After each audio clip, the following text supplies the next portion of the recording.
Hey, what's up everyone? My name is Sandy and welcome back to another video. I hope you guys are doing well. I'm doing fantastic, apart from my microphone having some problems, which cost me half an hour of delay, but here we are, and I wanted to show you something that I did on Instagram recently.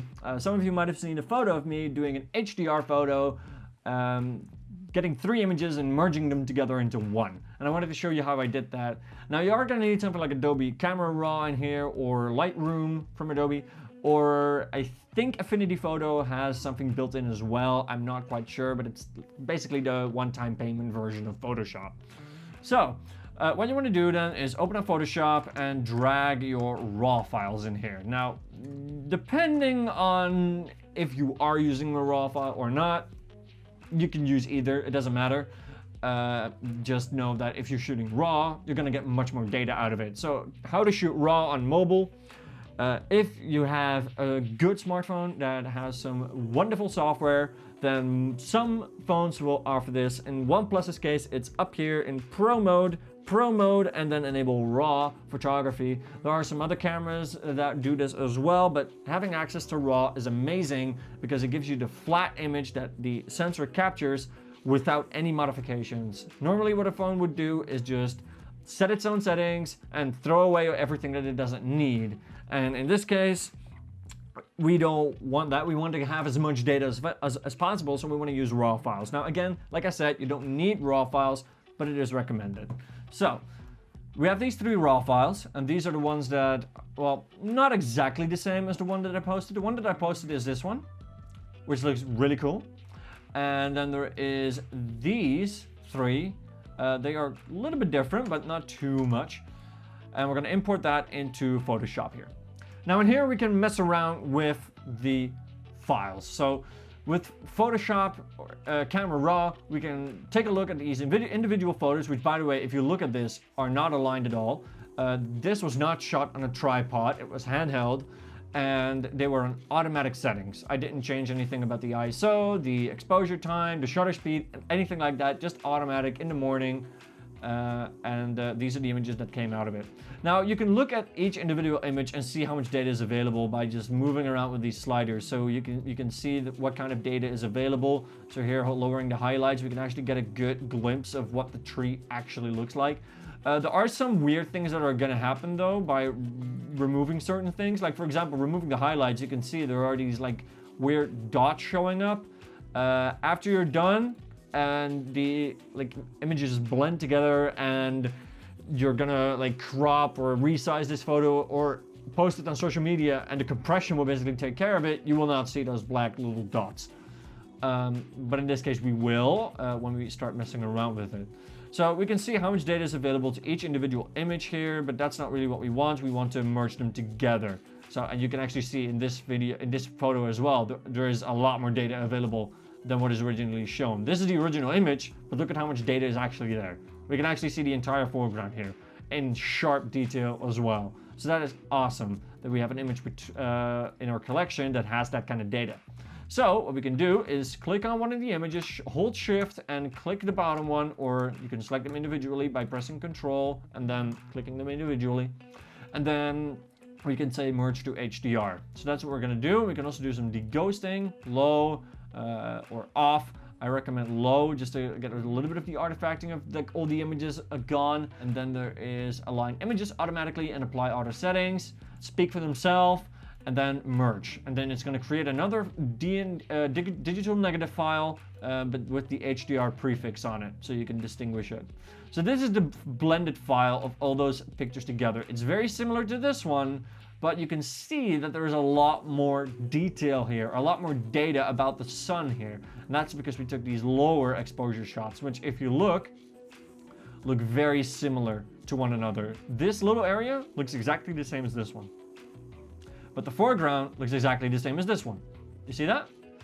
But also a little bit of the mix of this one. So it blends pretty much everything together into a nice flat image that we can use. And again, this is also a raw file. So what we can do now is we can mess around with the exposure, add some contrast, get a little bit more of the shadow or less of the shadow. Let's go about there. Get some of the blacks or the blacks gone. We can do whatever we want here.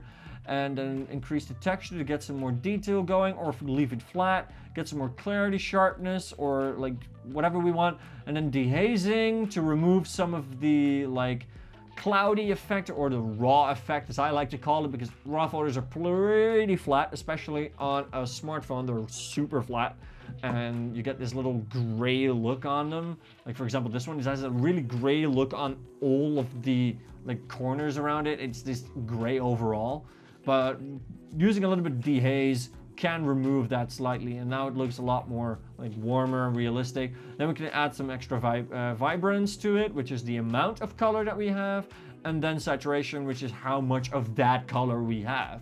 So there we go, and that looks pretty darn dope. How close does it look to the original image that I've posted up on Thingy? Well, it was a little bit more warmer. So that is also a thing that we did, is I made it a little warmer. So here the temperature, it's currently set at 3300 Kelvin. We could up that if we want to let's say 4000, and that looks a lot more like the original image. You see that? And one thing that you'll notice about this image compared to the other one is here there are no cars, and here there is. But I also see that this light post in particular is a little bit better aligned here.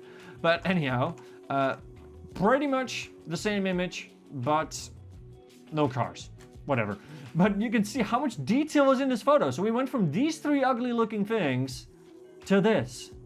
Now you might be thinking like, well, why do we need to merge them together? What if we just like take a look at this photo, for example, and automatic? Okay, well, that's okay data, but it's not looking too good. Add some warmth to that. Let's see, add some contrast here. Okay, now we're gonna have to start having problems with the sky, because I can't see the sky at all here. You see that? I can't see the sky here. I have to lower the highlights, which will lower the brightness over here.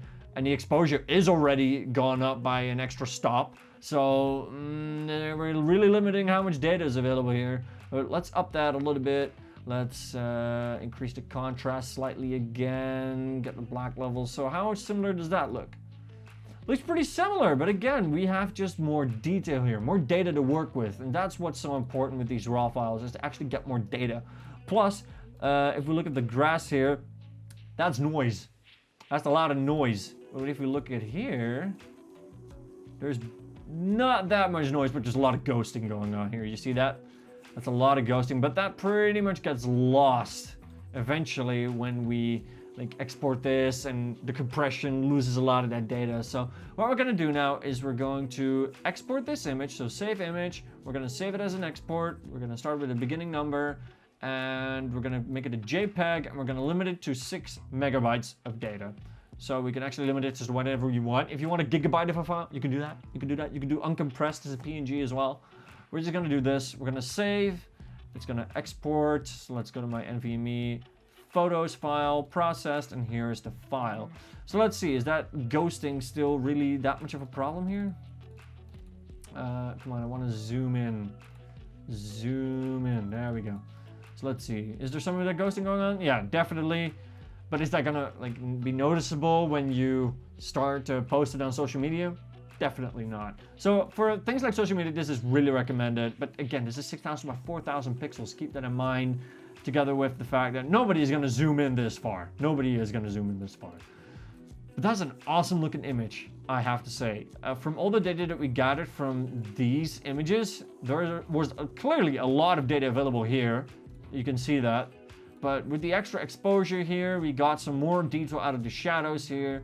And what if we did an auto on this one? That just looks terrible all around. Even if, like, that is way overexposed. But it offered a little bit more data here in the foreground. And this one, how about this one? Let's do that in auto. That looks pretty decent, actually. Let's up the temperature a little bit. Let's increase the contrast slightly. Give the highlights a little lower. Get the vibrance going up and the saturation a little bit. That looks actually very, very similar. So maybe most of the data is used here. Maybe there's no point in merging into HDR. But if you are using a tripod or whatever, and they are perfectly aligned and there's no ghosting or whatever going on, this is some really powerful technology to create an HDR photo, and I love it. I really do. I mean, this is the power of RAW. You can see that here. Merging them together, we just got more data, more sharpness, more everything. And if we want to improve this even further, This is optional. Right click on that image, enhance details, but I guess it cannot be applied to this photo. I don't know why, but it can't. Let's apply it to this one instead. So let's see what is changed here. Okay, well, not much. There are some like pixels missing maybe, so that's trying to fill in. I see a little bit of detail here. It doesn't do much, but let's enhance it. Let's see what happens. There we go. So what did it change? Not a lot, but there is definitely something going on with the background maybe. I don't know. It's between the switching. There's not much going on, but there's definitely some stuff going on in the trees here on this enhanced file. But anyhow, this together looks amazing, and I love the use of the camera raw feature. So experiment with this. Try and make your own raw photos or whatever kind of photos you want. Merge them together, and again, you can also use regular old JPEGs, merge them together, and get an awesome looking image. I definitely recommend taking a look at this.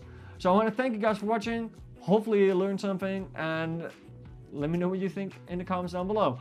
And you might be also thinking, isn't this very similar to what smartphones do these days with computational photography? And yes, it is. It is exactly what the Pixel does, the Google Pixel. It takes multiple photos of multiple exposure levels and blends them together and gets the data that is necessary, creating awesome images. So Google Photos, or like Google Pixel, does this stuff real time, whereas, of course, with my phone, I'm gonna have to go through something like Adobe Camera Raw, get the detail out of there. But anyway, I'm going on and rambling on too much now. Thank you guys for watching. Hopefully you learned something, and I'll catch you guys in the next one. Peace.